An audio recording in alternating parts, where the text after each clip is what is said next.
नमस्कार साथियों, समाज कल्याण विभाग में एक शानदार वैकेंसी आई है। विभिन्न प्रकार के पदों पर आप लोग जरूर आवेदन करना। हर किसी युवा साथी को ऐसी भर्तियों के बारे में पता नहीं होता, तो बोर्ड पर ध्यान देना। पहली बार चैनल पर विजिट किया है तो सब्सक्राइब जरूर करें और इस वीडियो को अपनी प्यारी प्यारी उंगलियों से लाइक जरूर करना। साथियों, समाज कल्याण विभाग में नई भर्ती का रिक्रूटमेंट यहाँ पर जारी हुआ है। सोशल वेलफेयर डिपार्टमेंट वैकेंसी ये रहेगी।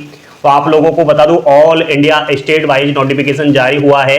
मेल फीमेल दोनों इसमें अप्लाई कर सकते हैं। साथियों, पदों का विवरण हम जानते हैं तो यहाँ पर 6-7 प्रकार के पदों पर भर्ती है। पहला है हेल्पर कम नाइट, ठीक है। दूसरा है चौकीदार, तीसरा है रसोईया, चौथा है योगा ट्रेनर, पांचवा है म्यूजिक टीचर और छठवां पद है एजुकेटर। अब आप लोग जो है एक से अधिक पदों के लिए अलग अलग आवेदन कर सकते हैं, ये मान्य है। ऐसा कोई फिक्स नहीं है कि एक ही पद के लिए आवेदन करें। साथियों, यहाँ आयु सीमा की बात करूं तो मिनिमम तो 18 वर्ष है, मैक्सिमम 45 वर्ष है। आयु की गणना 1 जनवरी 2025 से की जा रही है, यानी 1 जनवरी 2025 तक आपकी उम्र 18 वर्ष कंप्लीट हो रही है क्या, ये आपकी 10वीं की मार्कशीट में चेक करिएगा।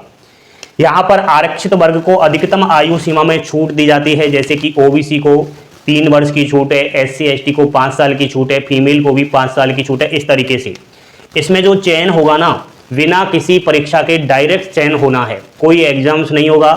क्या है कि जिला स्तरीय चयन समिति के द्वारा साक्षात्कार के माध्यम से यहाँ पर चयन हुआ। एक कमेटी बनेगी जिला स्तरीय लेवल पर, और वह जो है कमेटी, वह जो समिति है, एक छोटा सा इंटरव्यू लेगी और इंटरव्यू के दौरान ही हाथों हाथ जो है तुरंत उसको पास करके और जॉइनिंग लेटर दे देगी। साथियों, आपको क्या करना है, साक्षात्कार की जो डेट है ना, जहां आपको जाना है, उसी दिन आवेदन पत्र के साथ सभी प्रमाण पत्रों की फोटोकॉपीज आपको लेकर जाना है।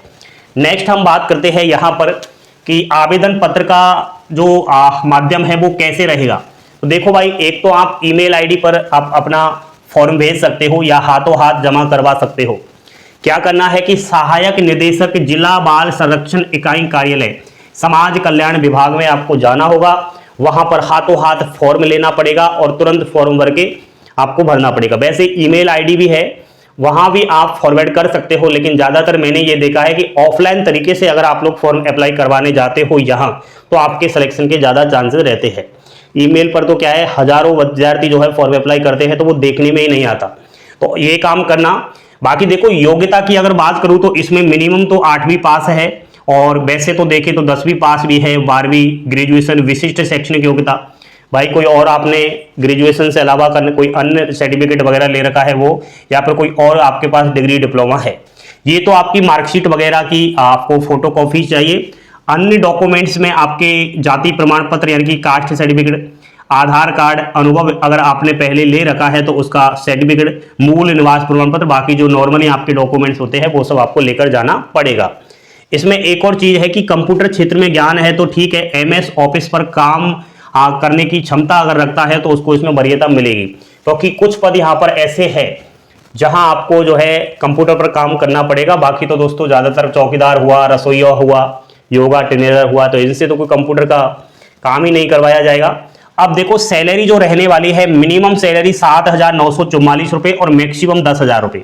कारण ये है, शुरुआत में सैलरी कम ही रहेगी क्योंकि ये एक कॉन्टेक्स्ट बेस की भर्ती है, संविदा बेस की भर्ती है, ठीक है। लेकिन जब आप यहाँ काम करोगे आपको अनुभव मिलेगा, आपका जो है संविदा का जो वो है टाइम, वो उसको भी बढ़ाया जाएगा और वेतन वृद्धि होगी। ऐसी भर्ती एक और है दोस्तों, वो है महिला एवं बाल विकास विभाग में। यहाँ केवल महिलाओं के लिए भर्ती आती है। तो जो आंगनबाड़ी केंद्र होते हैं ना, उनमें ये भर्तियां निकलती है, कार्यकर्ता, मिनी कार्यकर्ता, सहायिका, आशा सहयोगिनी, साथिन के रूप में। तो इसकी योग्यता केवल ऑफ 10वीं पास होती है, बाकी तो कार्यकर्ता की 12वीं पास होती है। इस तरीके से यहां भी सेम वही प्रोसेस है। आपको सेम वही आवेदन करने के लिए क्या करना है कि महिला एवं बाल विकास विभाग जो भी है आपका सीडीपी ऑफिस, वहां जाना होता है। आप फॉर्म पहले से भरकर जा सकते हो, 2 प्रकार के फॉर्म होते हैं, तो वो तो मैं अलग से जानकारी दूंगा। तो मेरा कहने का मतलब ये है बच्चों कि इस प्रकार की भर्तियों पर आप ध्यान दिया करो। ये भर्ती तुरंत आपको रोजगार देती है, एक्सपीरियंस देती है और हमेशा आपको बेरोजगारी से छुटकारा भी दिलवाती है। प्राइवेट कंपनियों की बजाय तो ऐसा क्षेत्र चुनो जहां पर आपकी नौकरी लगे और ऐसी नौकरी लगे जहां पर आपका भविष्य बने। कोई भी प्राइवेट कंपनी में नौकरी करने जाओगे, काम करोगे तो पैसा है, ठीक है, लेकिन इस प्रकार की भर्तियां है ना बिना परीक्षा ये निकलती रहती है अलग अलग विभागों में। अभी देखो ये सोशल वेलफेयर डिपार्टमेंट में निकली है, फिर आपका सीडीपीओ ऑफिस में निकलेगी, इस तरीके से देख लेना। बाकी दोस्तों इसका जो नोटिफिकेशन आया है ना वो हमने टेलीग्राम चैनल पर डलवा दिया है, आपको ऑफलाइन फॉर्म भी वहां मिल जाएगा, नोटिफिकेशन का पीडीएफ भी वहां मिल जाएगा। तो अभी तक आपने टेलीग्राम चैनल को ज्वाइन नहीं किया, टेलीग्राम चैनल को ज्वाइन करो। इस भर्ती के रिलेटेड कोई भी आपका प्रश्न है तो आप मेरे से इंस्टाग्राम पर संपर्क कर सकते हो। बाकी दोस्तों कितनी कितनी वैकेंसियां इन पदों के लिए निकली है वो आपको नोटिफिकेशन में देखने को मिलेगी। हालांकि वैकेंसियां बहुत कम होती है, लेकिन ये भी तो है कि हर किसी को पता नहीं होता, और पता भी है तो फिर फॉर्म अप्लाई नहीं कर सकते। एक और बात, इसमें जब आप लोग आवेदन करोगे ना तो आपका कोई भी फीस नहीं है, फ्री में आप लोग फॉर्म अप्लाई करोगे। तो ये काम कर लो आप, ठीक है। जल्दी से संपर्क करें, ईमेल आईडी पर फॉर्म अपलोड करें। जानकारी आप लोगों को पसंद आई तो लाइक शेयर सब्सक्राइब करना न भूलिएगा। जय हिंद, जय भारत।